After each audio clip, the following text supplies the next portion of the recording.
ایک فتنہ ظاہر ہوگا، اس فتنے کو فتنہ دجال کہتے ہیں۔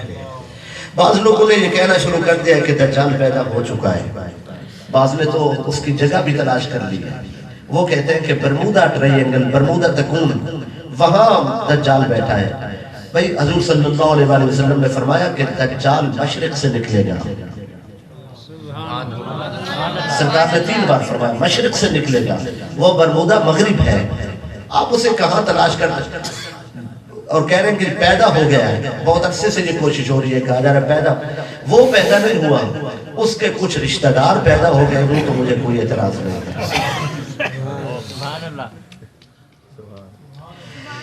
وہ ابھی تک پیدا نہیں ہوا، اور حضور صلی اللہ علیہ وسلم نے فرمایا وہ لد میں پیدا ہوگا۔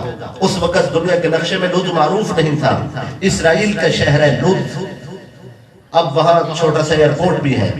سرکار نے فرمایا لد میں پیدا ہوگا، اور اس کا خروج اصفہان سے ہوگا، اور جب وہ تخت پہ بیٹھے گا اس کا فتنہ زور پکڑے گا، وہ روئے زمین کی سیر کرے گا، لیکن 2 شہروں میں داخل نہیں ہو سکے گا۔ ایک شہر ہے مکہ مکرمہ، اور دوسرا شہر آپ کے دل میں ہے، مدینہ منورہ۔ اس وقت مسجد نبوی شریف احد پہاڑ تک ہوگی، یہ 3 کلومیٹر کا فاصلہ ہے کم و بیش، اور شہر مدینہ کے ارد گرد شہر مدینہ کے 4 جانب فصیل ہوگی، دیوار ہوگی، اور شہر کے 7 دروازے ہوں گے۔ اللہ تعالیٰ ہر دروازے پہ فرشتوں کو بھیج دے گا، جس دروازے سے دجال داخل ہونا چاہے گا فرشتے کوڑے اٹھا کے کھڑے ہوں گے لباس بشری میں، وہ دجال کو کسی دروازے سے مدینہ میں داخل نہیں ہونے دیں گے۔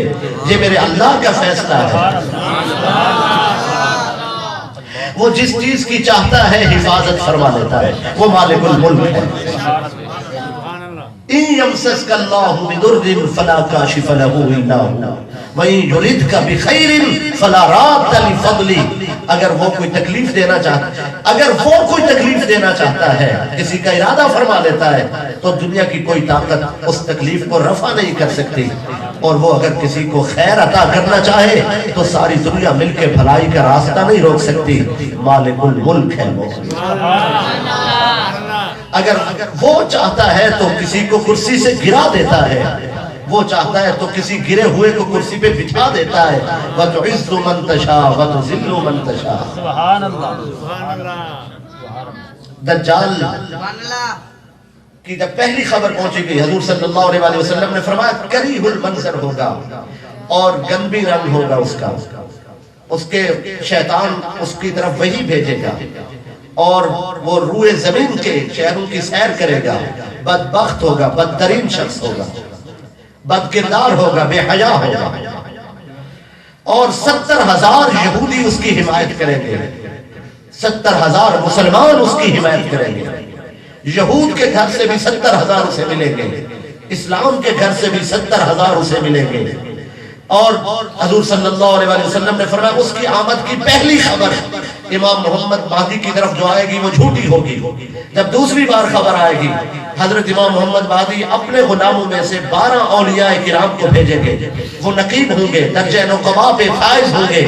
حضور نے فرمایا میں ان کے نام جانتا ہوں، ان کے والد، ان کے ولدیت جانتا ہوں، ان کی شکلیں جانتا ہوں، ان کی شکلوں کے رنگ بھی جانتا ہوں۔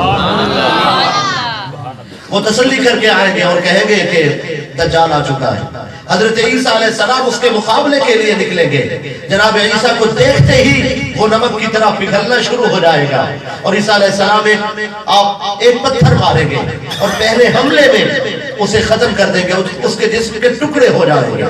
آپ دم فرمائیں گے، آپ کے سانس کی خوشبو سے یہودی مرتے چلے جائیں گے، حتیٰ کہ پتھر ان کے پیچھے چھپیں گے۔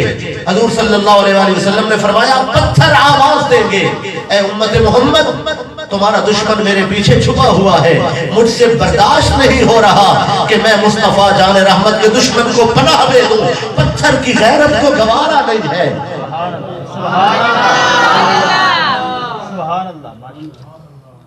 یہ وہ وقت ہوگا جب مشرق سے مغرب تک امام محمد مہدی کی باقاعدہ حکومت کا قیام ہو جائے گا۔ باغ سال میں 2 بار پھل دیں گے، اناج زیادہ ہوگا، دنیا میں غربت نہیں رہے گی۔